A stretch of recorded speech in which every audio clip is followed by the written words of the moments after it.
예, 안녕하십니까. 저는 삼성서울병원 신경외과 근무하는 신형진입니다. 오늘 제가 말씀드릴 내용은 어린이에서 많이 발생하는 소아 뇌종양에 대해서 말씀을 드리겠습니다. 특히 삼성서울병원 신경외과에서 많이 시행하는 최신 수술법에 대해서 말씀드릴까 합니다.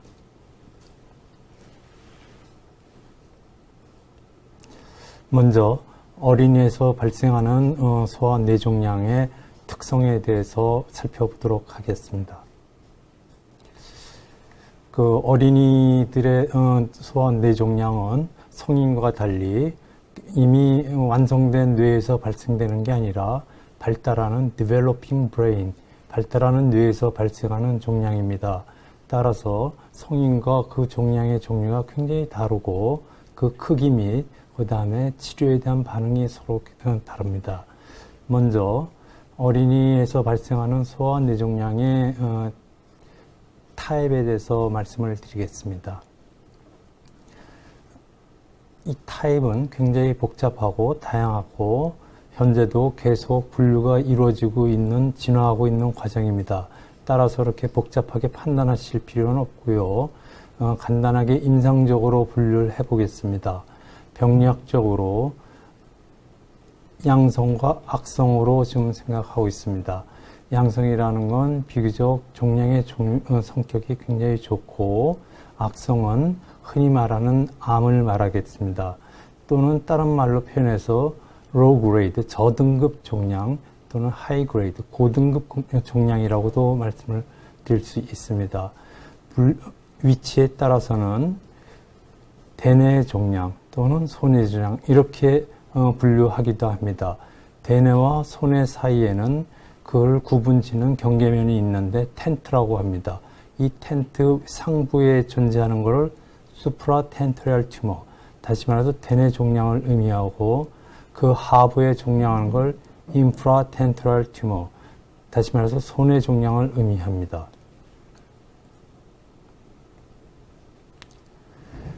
어린이들에서 발생하는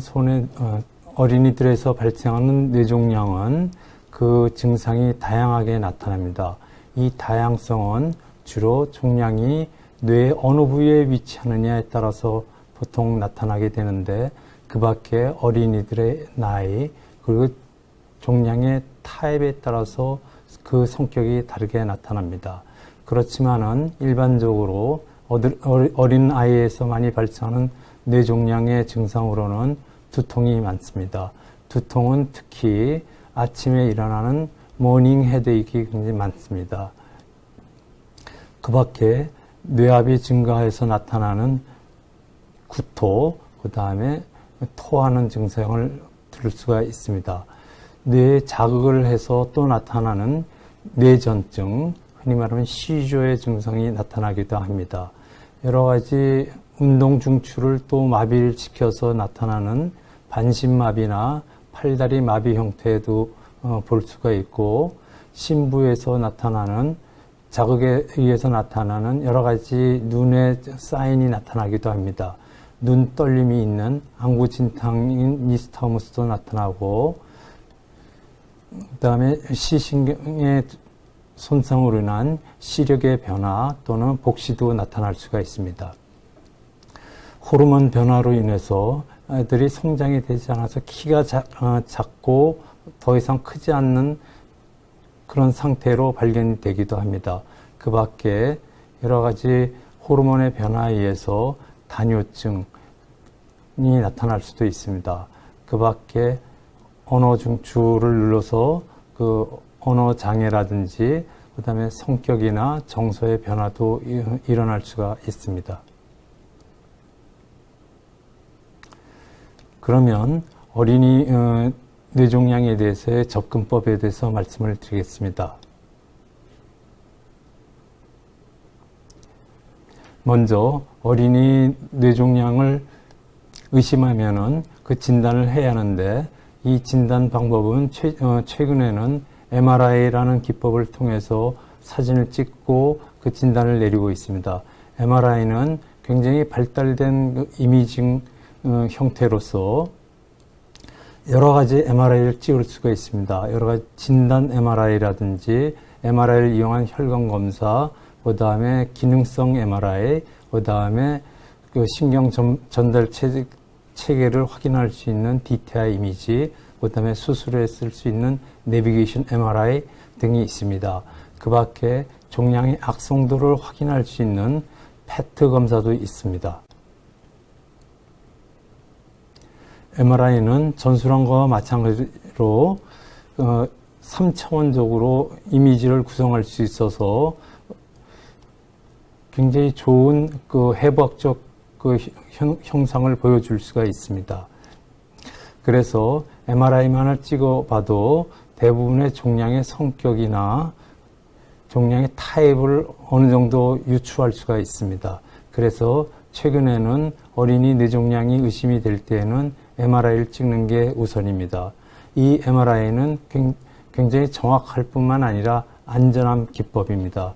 그렇지만은 아주 어린 아이에게서는 때때로 수면 상태에서 찍어야 하기 때문에 MRI 시행이 어려운 경우도 있습니다. 이 MRI 테크닉은 굉장히 많이 발달을 해서 그 MRI의 여러 가지 테크닉을 이용해서 그 뇌종양의 성격을 구현할 수가 있습니다. 특히 MR 스펙트로스코피라는 기법을 통해서 뇌종양의 성분을 분석을 해서 이 뇌종양이 어떤 형태의 뇌종양이라는 것을 유추할 수가 있습니다. 최근에는 여러 가지 기능성 MRI를 시행을 하고 있습니다. 기능성 MRI라는 것은 뇌의 특정 부위의 기능을 확인할 수 있는 MRI입니다. 환자로 하여금 움직이게 하면서 MRI를 시행을 하면은 그 특정 부위의 MRI에 표시를 할 수가 있습니다. 이 MRI는 언어 중추를 확인할 수 있는 그런 MRI입니다.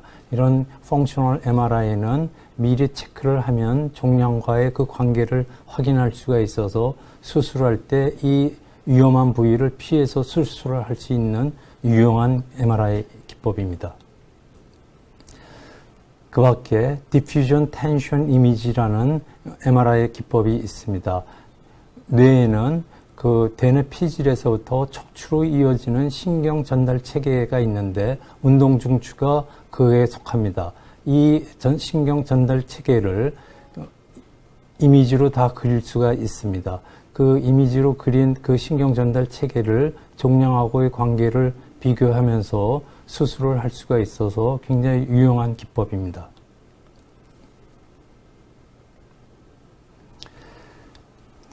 종양의 악성도를 측정하는 데는 PET, 포지트론 에미션 토모그래피라는 기법이 있습니다. 악성 종양은 메타볼리즘이 상당히 증가되어 있기 때문에 그것을 이용해서 이미지를 찍을 수가 있습니다. 이 이미지는 그러나 그 해상도가 굉장히 낮기 때문에 기존에 찍은 MRI나 CT와 퓨전을 해서 영상도를 높이고 있습니다. 이게 바로 그런 예인데요. 이 핵의학을 이용하여 PET 이미지를 찍었지만은 해상도가 좋지를 않습니다. 그렇지만 이 MRI하고 다시 퓨전을 하면 그 해상도를 높인 PET 이미지를 얻을 수가 있습니다.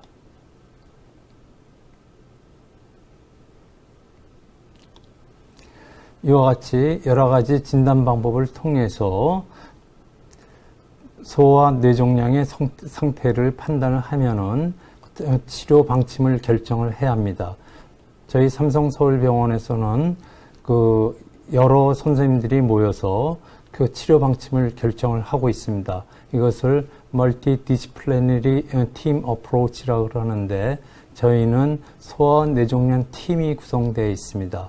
신경외과, 소아과에서 그 항암 치료하시는 선생님, 그다음 방사선과, 병리학과, 그 다음에 치료방송과 그 밖에 여러 선생님들이 협조해 주시고 계십니다. 이 소아 뇌종양 팀에서는 여러 가지 자료를 중심으로 하여 치료 방침을 결정을 하게 되는데 이 치료 방침의 처음 시작점은 뇌수술입니다. 뇌수술은 종양이 비교적 안전한 에어리어에서 발견이 됐다면은 적극적인 종양 척출술을 시작을 합니다. 그래서 수술을 끝나고 조직 검사를 통해서 종양이 양성으로 판단이 된다면 치료는 수술로 끝나게 됩니다. 그렇지만은 만약에 종양을 적극적으로 제거해서 조직 검사를 통해서 악성으로 나왔다면은 항암 치료와 방사선 치료를 시행을 하게 됩니다. 이 종양의 위치가 아주 위급한 곳이거나 아주 위험한 곳에 위치하거나 또는 여러 가지 신경학적 손상이 많이 남을 것으로 생각하는 곳에서 종양이 발생을 했다면은 조직검사만 시행하는 경우도 많습니다. 이 조직검사에서 만약에 종양이 양성으로 나왔다면은 관찰하는 경우가 많고 때때로 항암치료와 방사선치료도 시행을 합니다. 그렇지만은 악성으로 나왔을 때는 역시 항암치료와 방사선치료를 시행을 하게 됩니다. 그러면 다음에는 그 수술을 할 때 어떻게 하면 수술을 안전하게 할 수 있는지, 그리고 수술 후에 합병증을 줄일 수 있는 방법이 있는지에 대해서 연구해 보겠습니다. 저희 삼성서울병원에서 시행하는 소아내종양 수술에는 여러 가지 기법을 쓰고 있습니다. 최근에 많이 쓰고 있는 게 미니멀리 인베이시브 서저리, 최소 침습 수술법입니다. 그리고 이미지 가이디드 브레인 서저리, 그러니까 영상을 기초로 한 수술법입니다. 그 다음에 일렉트로피지올로지컬 모니터링, 그 인트라오퍼러티브 모니터링이라고 해서 신경 감시 체제를 수술 중에 시행을 합니다. 그리고 인트라오퍼러티브 이미징, 수술 중에 시행하는 이미징입니다. 미니멀리 인베이시브 브레인 서저리 최소 수술법은 기존의 수술은 수술 현미경화에서 종양을 크게 띄어나는데 보통 시행을 했습니다. 그렇지만 최근에는 그 상처 부위가 크기 때문에 작은 상처를 통해서 수술을 하는 기법을 이용을 했습니다. 이 작은 수술법을 뉴로 엔도포트 서저리라고 그러는데 이것은 기존에 사용하는 수술 현미경이나 수술 내시경을 통해서 시행하게 됩니다. 뉴로 엔도포트 서저리라는 것은 이와 같이 머리에 작은 상처를 내고 그곳에 작은 구멍을 통해서 수술을 시행을 하게 됩니다. 종양이 있는 부위에 작은 플라스틱 튜브를 박아놓고 이 작은 통로를 통해서 수술을 하게 됩니다. 이것은 실제적인 그런 수술법을 보여드리겠습니다. 보시다시피 지금 두개골이 2cm 정도로 열려 있고 그 작은 구멍을 통해서 엔도포트라는 플라스틱 튜브를 삽입하고 있습니다. 그러면 작은 통로가 이렇게 형성이 되는데 이 형성된 통로를 통해서 현미경을 들여들고 수술하는 모습입니다. 지금 작은 그 직경은 1cm 정도 되는데 미세 현미경 수술을 통해서 이 종양을 제거하고 있습니다.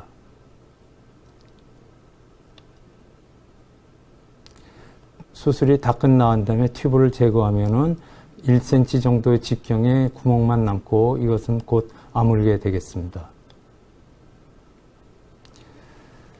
이런 최소 침습 수술은 이미지 가이디드 브레인 서저리를 통해서 가능하게 됐습니다.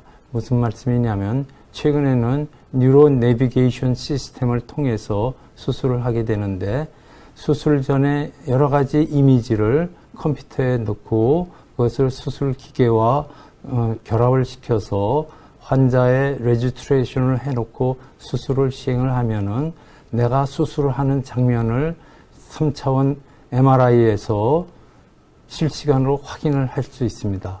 마치 운전을 하면서 내비게이터에서 내 위치를 확인할 수 있는 거와 똑같은 원리입니다.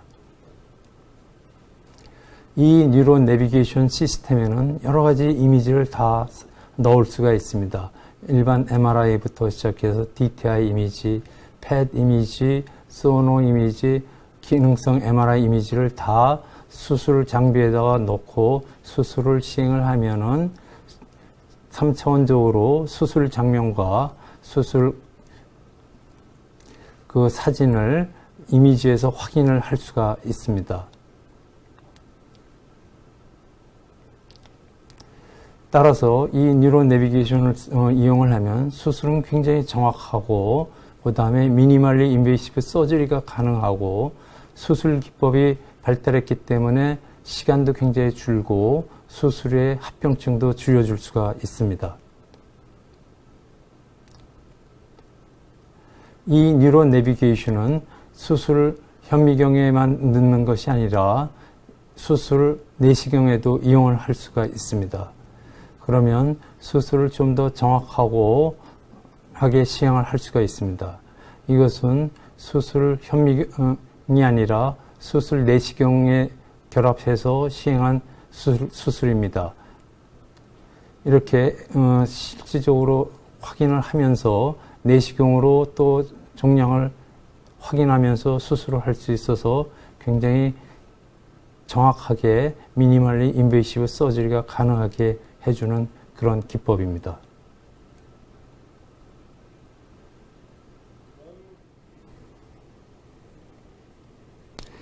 최근에는 코를 이용하여 수술하는 엔도스코픽 TSA도 많이 시행을 하고 있습니다. 이번에는 수술 중에 신경 전달 체계를 감시하는 인트라오퍼러티브 모니터링에서 말씀을 드리겠습니다.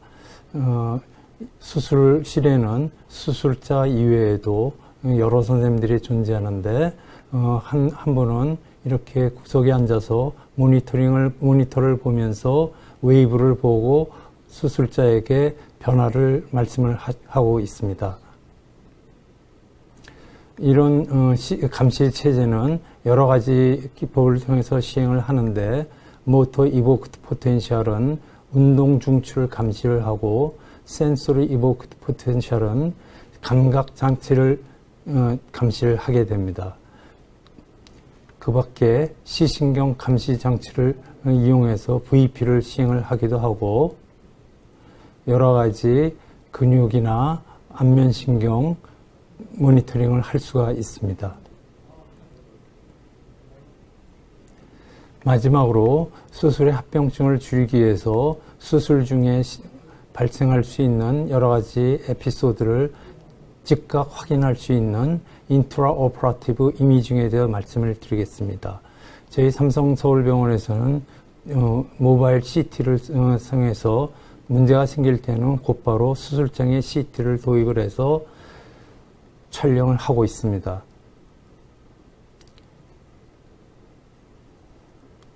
이 CT의 특징은 굉장히 작고 움직임이 좋고 간단하기 때문에 수술 중이나 수술 끝난 직후에 CT를 이용해서 환자 상태를 측정할 수 있는 그런 장점이 있습니다.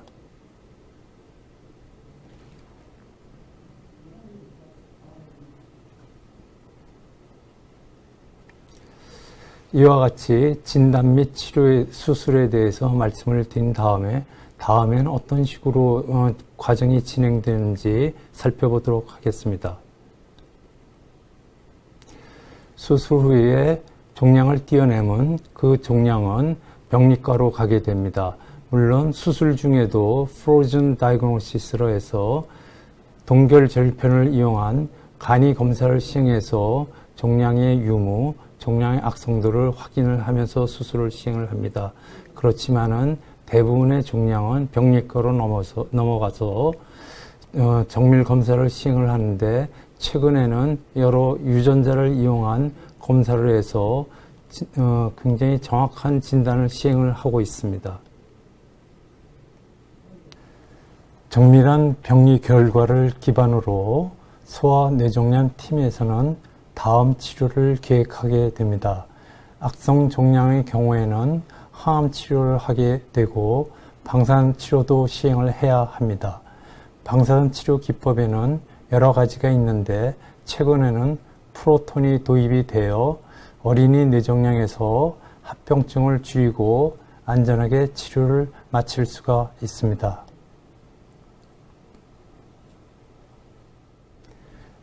어린이의 뇌종양은 어린이가 감당하기에는 어려운 질환입니다. 그러나 이 어려운 종양 치료를 환아뿐만 아니라 가족 그리고 치료를 담당하는 의료진이 합심하여 노력한다면 완치도 가능한 질환입니다. 감사합니다.